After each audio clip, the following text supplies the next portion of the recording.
नमस्कार, प्रणाम दोस्तों, कैसे हैं आप सब? आप सभी का हमारे ब्लॉग में स्वागत है। आइए आज पावर स्टार पवन सिंह जी का एक सॉन्ग मैं गाने जा रहा हूँ। आप लोग कमेंट बॉक्स में बताइएगा कि मैं कैसा गाया।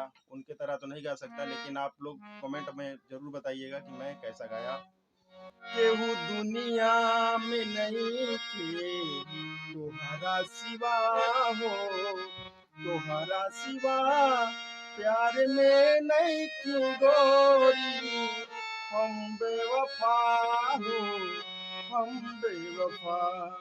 चाहे बतिया के मानो, चाहे मती माना हो, चाहे मती माना हो, प्यार में नहीं की गोरी। हम बेवफा हो, हम बेवफा।